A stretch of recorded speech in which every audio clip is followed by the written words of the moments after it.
तो गुरुदेव भगवान हमें सतलोक की महिमा के साथ साथ में अब्राहिम सुल्तान का भी जिक्र कर रहे हैं कि अब्राहिम सुल्तान कितना बड़ा राजा था, धन धान्य से परिपूर्ण था। 18 लाख घोड़े, न जाने हाथी कितने होंगे, सेना कितनी होगी, 16,000 रानियां एक से एक सुंदर। और कहते हैं जब वो अपनी सवारी पे निकलता था हाथी पर बैठकर साजबाज के साथ, सैनिकों के साथ, तो परमात्मा कहते हैं इतने ठाठ बाट थे उसके कि देवताओं का राजा इंद्र जब ऊपर से देखा करता था उसके ठाठ बाट, तो वो भी शर्मा जाया करता था कि जितने ठाठ बाट बलग बुखारे के बादशाह अब्राहिम सुल्तान के भाई उतने तो मेरे भी नहीं है। और परमेश्वर ने कहा कि जब उसको ज्ञान हुआ, जब उसको सच्चाई समझ में आई, तो गुरुदेव ने बताया कि एक झटके में उसने ठोकर मार दी उन ठाठ बाट को, उन सुखों को। तो गुरुदेव कह रहे हैं कि बच्चों, यदि आज तुम निर्धन हो, भौतिक धन तुम्हारे पास में इतना नहीं है, तो अपने मन को छोटा मत करना। अब्राहिम सुल्तान की कथा को याद कर लेना कि तुम तो इसलिए कि मेरे पास में धन नहीं है, धन नहीं है, और अब्राहिम सुल्तान ने धन को ठोकर मारी कि धन में कुछ नहीं है, धन में कुछ नहीं है, इस माया में परमात्मा नहीं है, माया में परमात्मा नहीं है। काला मुंह करके निकल गया राजमहल से, पीछे से रस्सी के सारे नीचे उतर के रातों रात उसको जहर दिखाई देने लगा। वो राज्य, वो माया, वो पैसा, वो धन, वो संपत्ति, वो औरतें, वो ठाठ बाट। और एक वाणी के माध्यम से परमात्मा ने, देखो भाई और बहनों, परमात्मा संकेत ही करेंगे। जब अब्राहिम सुल्तान चला गया जंगल में, चले जा रहा था राम भरोसे ऐसे ही वैराग्य धारण करके, तो रास्ते में बारिश आ गई, उसको एक झोपड़ी दिखाई दी, झोपड़ी के पीछे जाके बैठ गया। अब रात को उस झोपड़ी में वो झोपड़ी वाला और उसकी औरत, एक बूढ़ा और बूढ़ी, दोनों आपस में बात कर रहे कि भगवान आज तो बारिश हो गई बहुत बढ़िया, और बढ़िया फसल हो जाएगी, और गाय है अपने पास में, और देखे तेरे मेरे तो ऐसे ठाठ हो गए बलग बुखारे के बादशाह के भी नहीं है। यानी वो आत्माएं केवल एक गाय और एक औरत उसकी, केवल उसी में सब कुछ ठाठ बाट मान रहे थे। और सुबह जब अब्राहिम सुल्तान, जब सुबह हुआ, जब वो जगे, तो उनको बताया, समझाया भक्ति के बारे में, और कहा कि भाई रात को तुम क्या कह रहे थे, बलग बुखारा बलग बुखारा। बोला तू कित सुना था? बोले मैं तेरी झोपड़ी के पीछे ही था। फिर उसने बताई सारी बात कि ये बढ़िया बारिश हो गई और हमारे तो ऐसे ठाठ बाट हो गए बलग बुखारे के बादशाह के भी नहीं है। तो अब्राहिम सुल्तान ने मुंह मां धोके और कहा कि देख मैं ही हूं बलग बुखारे का बादशाह, और भाई कुछ नहीं रखा इसमें। देख मैं इतना बड़ा राज्य छोड़ के आ गया परमात्मा प्राप्ति के लिए, अगर उस राज्य में सुख होता, ठाठ बाट होता, तो मैं ऐसे नहीं होता आज परमात्मा के लिए। तो झोपड़ी वाले ने कहा कि तू मूर्ख आदमी है, या तो तू बलग बुखारे का बादशाह है नहीं जो इतने बड़े राज को छोड़ के आ गया, और अगर है तो तेरे जैसा मूर्ख नहीं। अब बताओ, अब भगत को कौन इज्जत देगा? मिल ही नहीं सकती भगत को इज्जत। एक सेकंड में उस 2 कोड़ी के आदमी ने बेचारे की बेइज्जती कर दी, झाड़ दिया उसको। बोला या तो तू बलग बुखारे का बादशाह नहीं, झूठ बोल रहा है, और अगर तू ही बलग बुखारे का बादशाह तो तेरे जैसा मूर्ख नहीं। तो बताओ भाई और बहनों, भगत को इस गंदे लोक में ना तो इज्जत मिल सकती, और यदि भगत को इज्जत मिलने लग गई, और यदि भगत के मन में इज्जत की चाह उत्पन्न हो गई, तो भाई और बहनों हमें काल उसी समय लपेट लेगा, उसी समय मन बढ़ाई आएगी। तो अब्राहिम ने कहा कि बावड़ा क्या मस्त हो रहा है तू, इसमें कुछ भी नहीं है, तो थोड़े दिन खा लेगा, पी लेगा, कमा लेगा, फिर क्या करेगा, आगे कहां जाएगा। और क्या कहा अब्राहिम सुल्तान ने? भाई और बहनों, ये जो वाणियां है ना, ये सांकेतिक हैं। अब्राहिम ने कहा कि रांडी ढांडी ना तजे, ये नरकई ये काग, कि इनकी तो कव्य जैसी वर्ती है। रांडी ढांडी ना तजे, रांडी यानी औरत के लिए कहा गया है। जैसे कई माता बहनें आपस में प्यार प्रेम में एक दूसरे को बोल देते ना, हे रांड रुकिए, ये तेज तेज ना चाल, धीरे धीरे चाल, बोल देते ना ऐसे प्यार में। तो रांडी यानी औरत स्त्री, और ढांडी, ढांडी यानी पशु, वो गाय, एक औरत और एक गाय। तो अब्राहम ने कहा कि रांडी ढांडी ना तजय, ये नर कई काग, और बलक बुखारे ने छोड़ दिया, थी कोई पाछली लाग। कि मेरा कोई पिछला संस्कार था, कोई परमात्मा की दया हुई मेरे ऊपर, जो मैं इतना बड़ा राज्य छोड़कर, 18 लाख घोड़े छोड़कर, हाथी छोड़कर, 16,000 रानियां, एक से एक सुंदर वो पद्मनियां छोड़कर, और परमात्मा प्राप्ति के लिए निकल पड़ा। कितना बड़ा संकेत है गुरुदेव का। भगत को 4-5 साल हो जाती है भक्ति मार्ग पर, नाम भी ले लिया, ज्ञान भी सुन रहा है, और फिर भी मन में क्या चाहत रखता है, रमेणी हो जाए। कई भगत तो फोन किया करते थे दास को, अब तो चलो थोड़ा सा डाउन हो गया उनका सिस्टम। बोले भगत जी कोई रमेणी के लिए है क्या, कोई मैं तेरे को कोई शादी.com वाला लग रहा हूं क्या, जो मैं यहां पर रजिस्टर लेके बैठा हूं कि मैं रमेणियां करवाऊंगा तुम्हारी। तो भाई और बहनों, परमात्मा क्या कह रहे हैं। उस अब्राहिम सुल्तान ने तो परमात्मा प्राप्ति के लिए 16,000 रानियों को छोड़ दिया, 16,000 औरतें छोड़ दी। और हम वर्तमान में कलयुग की बिचली पीढ़ी में, जहां में परमात्मा मिलने जा रहा है सहज में, और हम एक औरत के लिए भी लाल टपका रहे हैं। तो अभी हमें आत्मज्ञान नहीं है। आत्मज्ञान बिना नर भटके, कभी मथुरा कभी काशी। अगर उन औरतों में सुख होता, अगर उस हाड़ मांस के शरीर में सुख होता, अगर उस धन में सुख होता, अब्राहिम सुल्तान उस घर में रह के भी भक्ति कर सकता था। और भाई और बहनों, उस औरत में सुख नहीं है, उस औरत में काम वासना नहीं है। अगर दुख है वो भी हमारे अंदर ही है, और अगर सुख है वो भी हमारे अंदर ही है। काम वासना का सुख उस औरत में नहीं है। वो औरत केवल एक माध्यम है, माध्यम जो इस काल ने बना दिया, परमात्मा ने नहीं बनाया। इस काल ने माध्यम बना दिया उस औरत को, हमारे मन को खराब करने के लिए, हमारी वृत्ति को बिगाड़ने के लिए। जबकि इस औरत में कोई काम वासना का सुख नहीं है। अरे जैसा हमारा शरीर वैसा ही उस औरत का शरीर है, उस बहन बेटी का शरीर है। टट्टी, पेशाब, हाड़, मांस, लार, थूक, सब कुछ वही है। और विचार करने की बात, और भाई और बहनों कॉमन सेंस की बात है। परमात्मा हर चीज को खोल के नहीं बताते, कुछ चीजें फिर परमात्मा साध संगति के माध्यम से सद्बुद्धि दे के हमें समझाते हैं।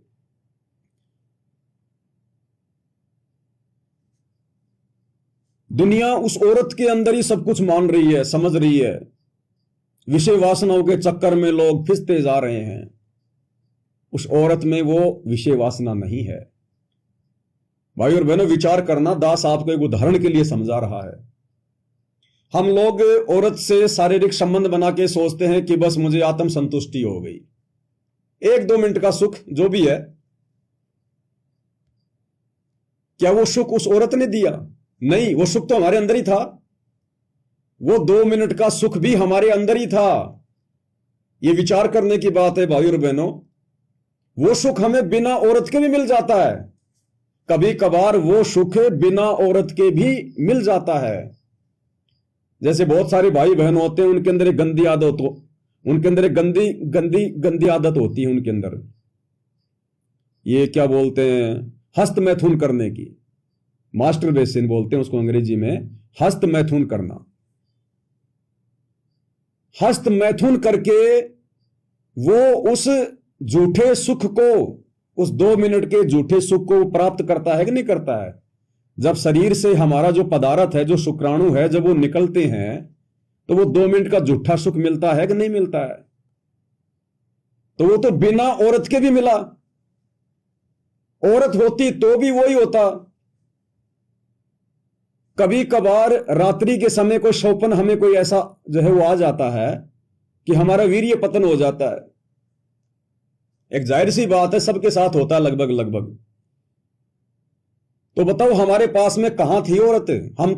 हम तो अकेले बिस्तर में पड़े हुए थे। एक शौपन आया और शौपन के माध्यम से वीर्य पतन हुआ, और जैसे ही वीर्य पतन होता है तुरंत हमारी आंखें खुलती हैं और हम उस झूठे सुख को आनंद समझकर हम उसको प्राप्त करते हैं। क्या हमारे साथ में औरत थी रात में उस बिस्तर में जब हमारा वीर्य पतन हुआ, जब हम उसमें अकेले थे उस बिस्तर में? तो बताओ फिर औरत में सुख कहां हुआ? वो सुख, वो झूठा सुख तो बिना औरत के भी आ जाता है। ये औरत तो केवल काल ने एक ही आत्मा के ऊपर हमारे जो है वो कर्म बिगाड़ने के लिए एक ही आत्मा के ऊपर इसने दो वस्त्र ओढ़ा दिए, एक स्त्री का और एक मर्द का, ये पुरुष का। हैं दोनों आत्माएं, लेकिन दोनों के शरीर अलग अलग कर दिए, भिन्न भिन्न कर दिए। आप और हमें आपस में यहां पर फंसाए रखने के लिए, काम वासना के माध्यम से, विषय वासना के माध्यम से। तो जब हमें यह ज्ञान होगा, यह तत्व ज्ञान होगा, तो हमें पता चलेगा कि ये कौन है ये लड़की। सतगुरु का ज्ञान होने से पहले तो हमने शादियां भी की, रमेणियां भी करी, जो भी किया, बच्चे भी पैदा कर लिए, सब कुछ कर लिया। अज्ञानता में तो ना जाने हम क्या क्या कर रहे थे, दुनिया भर के उल्टे काम कर रहे थे। सतगुरु की शरण में आने से पहले शराब भी पी लिया करते थे, मांस भी खा लिया करते थे, चोरी जारी निंदा भी कर लिया करते थे। लेकिन क्या अब ज्ञान होने के बाद भी करेंगे क्या? तो जब वो सारी चीजें छोड़ दी तो क्या इस बुराई से पीछे नहीं हटना चाहिए क्या? और जब हमें आत्मज्ञान हो जाएगा, आत्मज्ञान का मतलब अपने विषय में, तो बताओ फिर हम कैसे उस आत्मा के साथ में शारीरिक संबंध बना लेंगे?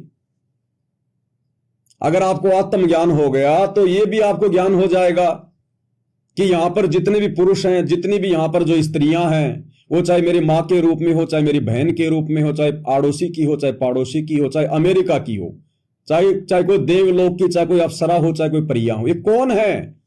ये हमारी बहनें हैं। हम सब सतलोक से आए हुए हैं। हम सब का पिता एक है, कबीर भगवान सतगुरु रामपाल जी। और सतलोक में ये विषय विकार नहीं है, ये गंदा काम नहीं है, काम वासना नहीं है। वहां सब एक दूसरे को भाई बहन की दृष्टि से देखते हैं। अगर पति पत्नी का भी वहां रिश्ता है तो ये विषय वासनाओं वाला नहीं है, ये काम वासना वाला नहीं है, ये मैथुन क्रिया वाला नहीं है। हंस और हंस नहीं रहते वहां पर, निर्विकार। जैसे एक भाई और बहन के बीच में क्या रिश्ता होता है? निर्विकार, मन में कोई दोष नहीं आता। बहन चाहे कितनी, चाहे सुंदर हो, चाहे कितनी वो जवान हो, क्योंकि हमें हकीकत का पता है कि ये मेरी मां के गर्भ से पैदा हुई है, इसका और मेरा पिता एक ही है।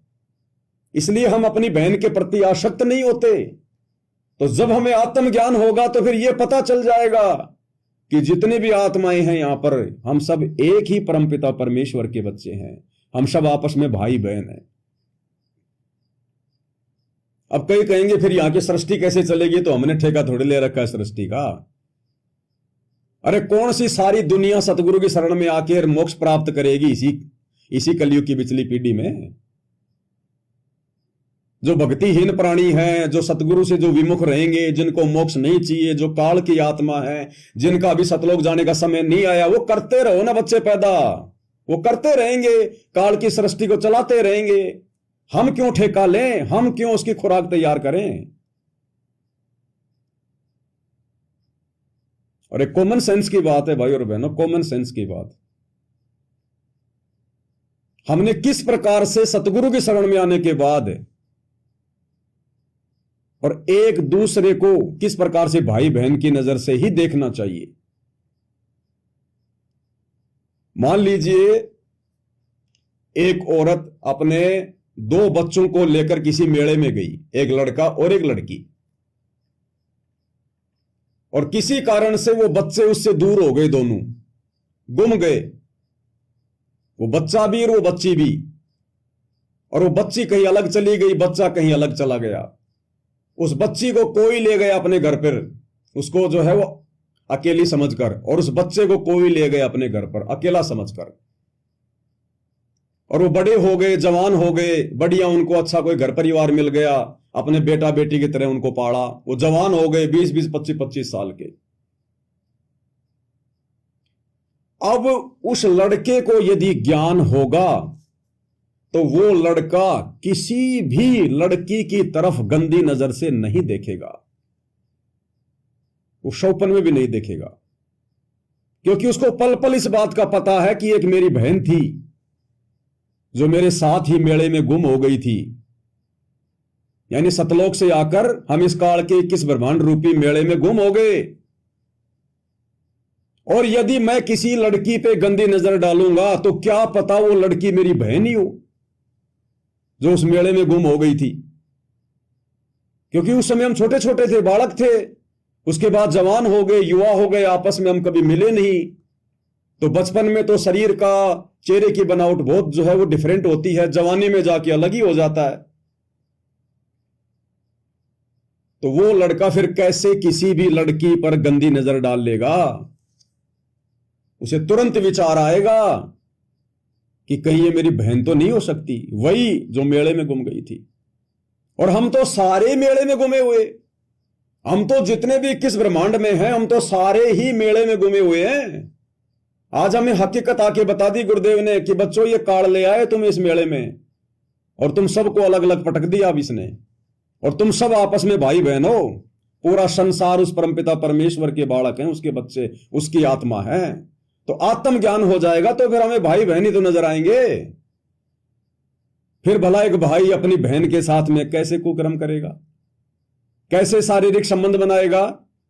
यदि उसको हकीकत का पता चल गया तो कि ये भी गुरुदेव भगवान की आत्मा है, उसकी बेटी है, और मैं भी उसी का बेटा हूं।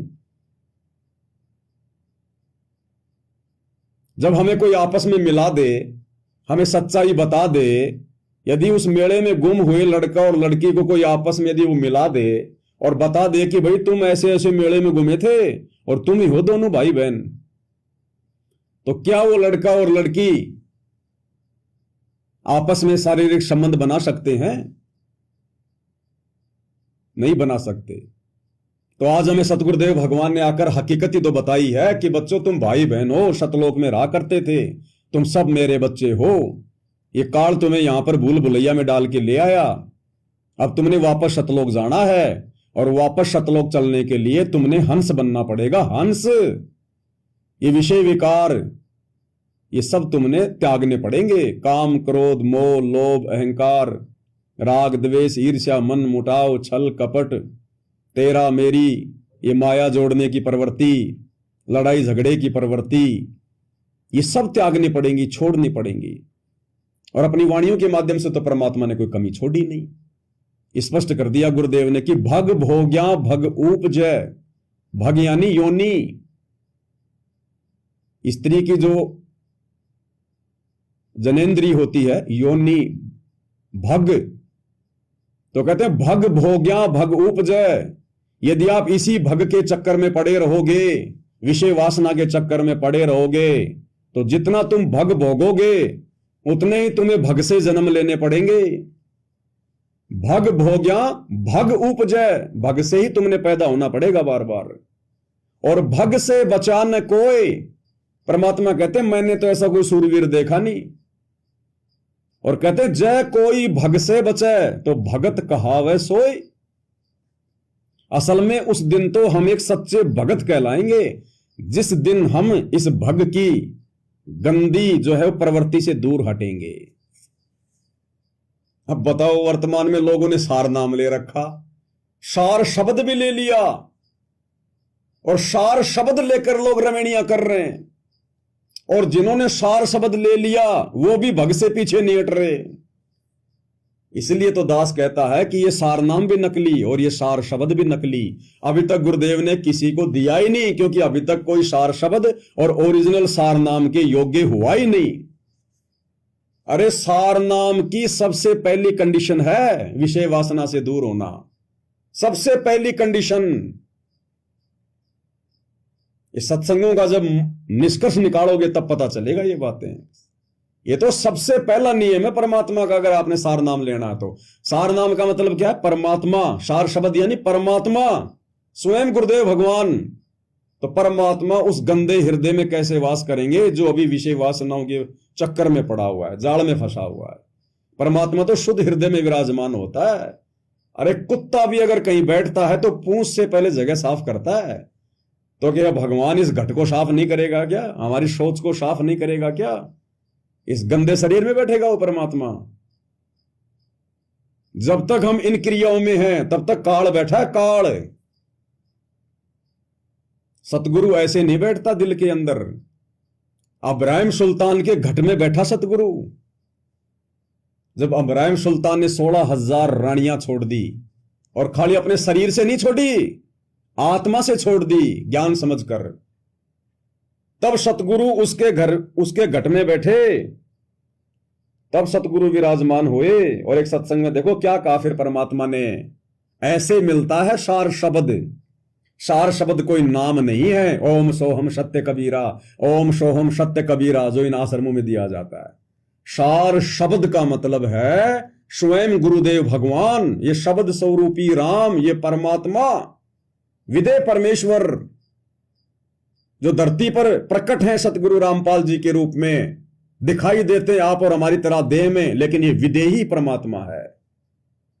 ये स्वयं सार शब्द है। हम हैं शब्द और शब्द हम माही। परमात्मा कहते हैं मेरा शब्द रूप है, और जिस शब्द से तुम्हारी मुक्ति होगी, सार शब्द से, कहते वो मेरे अंदर ही है। हम हैं शब्द और शब्द हम माही, वो सार शब्द मेरे अंदर ही है, और हमसे भिन्न और कछु नहीं। और गुरुदेव कहते हैं मेरे अलावा और कोई मोक्ष मंत्र नहीं है। जिसने गुरु को समझ लिया, गुरुदेव कहते हैं जिसने मुझे समझ लिया, जो मुझे प्राप्त करने की जो तड़प में जो लग गया, जो मेरे वचनों पर जो आत्मा चल पड़ी, बस मिल गया सार शब्द। हमने गुरु जी के पीछे पीछे तो चलना है, अपने बाप की उंगली पकड़ के तो हमने रखना है। तो बाप कहां ले जाएगा? जहां बाप जाएगा। तो सार शब्द फिर गुरुदेव ने बताया अब्राहिम सुल्तान को मिला, उसको प्राप्त हुआ, क्योंकि उसने अपने घट को साफ कर लिया, स्वच्छ कर लिया। और फिर परमात्मा ने क्या बताया? सार शब्द दिल अंदर बैद्या, वो अविगत अमन अमाना हो। ये वाणी सुनना, सार शब्द दिल अंदर बैद्या, उसके दिल में समा गया वो सार शब्द, वो परमात्मा, वो कबीर जी जो उसको सतगुरु रूप में मिले थे, गुरु रूप में मिले थे। क्या कह रहे हैं परमेश्वर, ध्यान से सुनिए। फिर कहते 16 लाख सुहेली छोड़ी 18 लाख तुराना, 16 से 16,000 ईरानियां त्याग दी, और 18 लाख घोड़े बंदरे थे वो भी नहीं अच्छे लगे। और सतगुर सब दे लई फकीरी वो अब्राहिम सुल्तान। ज्ञान समझ सतगुर पूर्ण परमात्मा के वचनों को समझकर वो फकीरी अर्थात जरा या परमात्मा की भक्ति में लगा। हीरे मोती मुक्ता छोड़े अरबों द्रव खजाना, 70 खान 72 उम्र व तजे अमीर दीवाना। मेवा मान बड़ाई छोड़ी अमृत भोजन खाना, नंगे पैरा होए पया देव हरकत छाड़ निशाना। राजा के महल पर वो पताका फहरा रही होती है, झंडा लहरा रहा था, और इतना धन सबको त्याग करने का पीछे मुड़कर नहीं देखा। घोड़े जोड़े छोड़ चले वो अंत फौज चल खाना, सार शब्द दिल अंदर बेजा अवगत अमल जीवाना। वो सच्चाई, वो तत्व ज्ञान कहते हृदय में बैठ गया उसके। सार शब्द क्या है? वो सच्चाई, वो तत्व ज्ञान उसके हृदय में बैठ गया। सार शब्द दिल अंदर बैद्या, वो अविगत अमन अमाना। सार शब्द दिल अंदर बैद्या। फिर सार शब्द को क्या बताया गुरुदेव ने? वो सच्चाई, वो तत्व ज्ञान उसके हृदय में समा गई। सार शब्द दिल अंदर बैद्या, पूरे अध्यात्म का निष्कर्ष, पूरे अध्यात्म का सार उसको समझ में आ गया कि अध्यात्म का सार क्या है, निष्कर्ष क्या है। गुरु, गुरु ही सब कुछ है। गुरु का वचन ही मोक्ष है, मुक्ति है। वो गुरु के पीछे पड़ गया, फिर गुरु के पीछे हो लिया। सार शब्द दिल अंदर बैद्या, यानी जो गुरु ने मार्ग बता दिया, जो रास्ता बता दिया, जो मर्यादा बता दी, जो वचन दे दिया, बस उस पे चल पड़ा। उसको कहते हैं सार शब्द प्राप्ति। सार शब्द दिल अंदर बैद्या। क्या कह रहे हैं? इतना धन सब कुछ त्याग करने के पीछे मुड़कर नहीं देखा। घोड़े जोड़े छोड़ चले वो अंत फौज चल खाना। सार शब्द दिल अंदर बैठा अवगत अमल जीवाना। वो सच्चाई, वो तत्व ज्ञान कहते हृदय में बैठ गया उसके, और उसका फिर वो दीवाना हो गया उस परमात्मा के नाम का, उसके ऊपर आसक्त हो गया। दीवाना हो गया परमात्मा के नाम का, आसक्त हो गया फिर वो उसके ऊपर। उसको कहते हैं सार शब्द प्राप्त होना, सार शब्द मिलना। जैसे आज आप और हम सभी सत्सेवक भाई बहन जो दृढ़ हैं, अपने गुरु जी को परमात्मा मान लिया, परमेश्वर मान लिया, अपने गुरु जी के वचन के लिए हम संघर्ष कर रहे हैं, हमें आत्म कल्याण के प्रति चिंता होने लग गई, हमारे अंदर वो डर हो गया, भय हो गया कि अगर मर्यादा टूट गई, गुरु जी नाराज हो गए, अगर इस कलयुग की पिछली पीढ़ी में इसी जन्म में मेरा मोक्ष नहीं हुआ तो आगे की कोई गारंटी नहीं है। और फिर हमें वो 84 लाख योनियों के कष्ट दिखाई दे रहे हैं, गधे कुत्ते सुअर के जीवन दिखाई दे रहे हैं,